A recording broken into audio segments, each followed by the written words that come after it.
Well, I've had a few challenges in my career, and I think speaking after Mark might be near the top of the list. So, a huge honor to get to meet you and hear you speak tonight.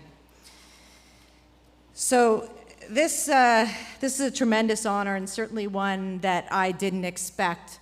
I'm incredibly humbled to be receiving an award like this with so many dynamic and impactful leaders, not only at this head table, but across the room here tonight. The Public Policy Forum, as you all know, works with governments, businesses, unions, academia, national governing organizations, and so many others on applied policy to make Canada better. So when I first received communication from Ed, I realized this was something a little outside the norm of events and awards that I would be a part of. But the more I learned about the PPF and what they do, I realized this is exactly what I've made a career of.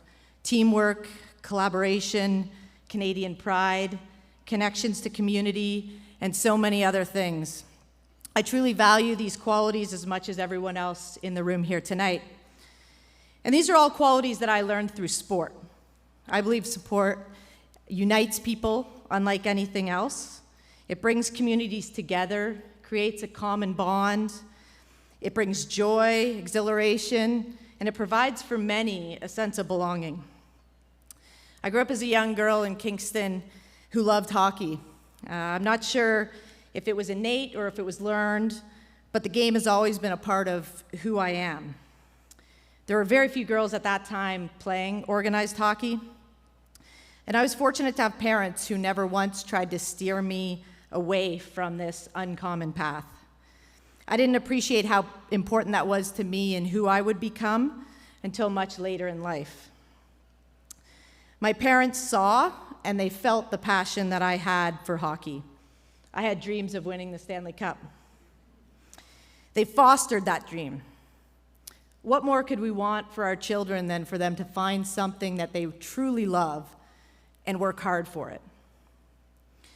Although I know it was a somewhat unusual path, I never saw borders around what I could do or who I could be, and that's simply because of the support I had from my family. The demand for women's sports is real, but we know there's still a lot of work to do, and we're committed to doing that work. I had the absolute privilege to represent Canada at the Olympic Games 5 times, winning 4 Olympic gold medals and competing in 12 world championships along the way. And I'm incredibly proud of those results, but they were just a small part of the journey. The things I learned along the way about staying present, about being adaptable, about accountability, about preparation and persistence, those are skills that define who I am today, and they lead me in my daily life, both in business and my family life. And I know there's sport organizations in the room, including the Canadian Olympic Committee over here, so I thank you for the work that you continue to so passionately do, because it's important. I appreciate the value of sport. I appreciate the value of sport even more now as I continue to navigate life after sport. After I retired from hockey, I didn't know where my path would lead, but I knew I wanted to stay in sport. We still had a long way to go to create equitable opportunities for girls and women in hockey. I cared so deeply about the game, for the women who played it, and I always believed in the importance of the development through sport, both as an individual and as a community. After the closure of the Canadian Women's Hockey League, I spent 4 years leading the Professional Women's Hockey Players Association. This was some of the most important work I have done. Alongside the best players in the world, we advocated for our sport and for every young girl who wanted to play it. We believed we could do better. We pushed the envelope for better working conditions, more resources, improved infrastructure, and we invested in ourselves. All this work led us to the creation of the Professional Women's Hockey League, the PWHL, which I'm currently the Senior Vice President of Hockey Operations. And under the ownership of Mark Walter and Billie Jean King, we launched the PWHL on January 1st, 2024.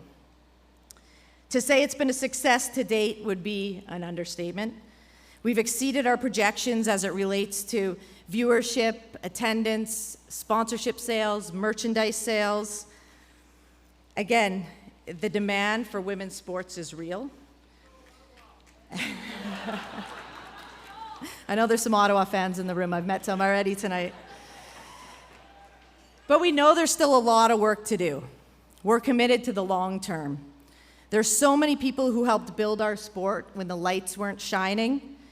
Those people energize us and they keep us wanting to build more. For all the girls who were not allowed to play the game, who had no locker room, who were bullied because they loved, quote unquote, a boys' sport, and for those who have always believed we could do better, we carry all those people with us. The thing that makes me the proudest, though, is it's not about hockey. It's about changing society. So we're creating change for the next generation. Girls and boys growing up in a world that have fewer boundaries, fewer limitations. In our children's world, boys and girls, you can be one of the 18 million people that watched the NCAA women's final last Monday night. And the next night, you can watch your favorite NHL team play. My 9-year-old son idolizes Marie-Philippe Poulin the same way he idolizes Austin Matthews.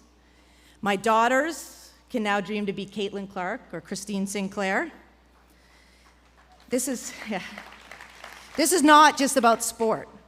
It's about values.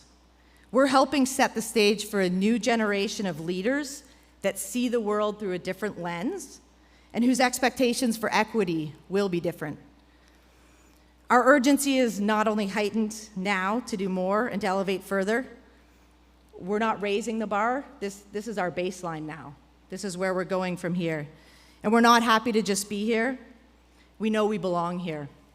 So thank you to the Public Policy Forum for this recognition. It's a huge honor. Thank you.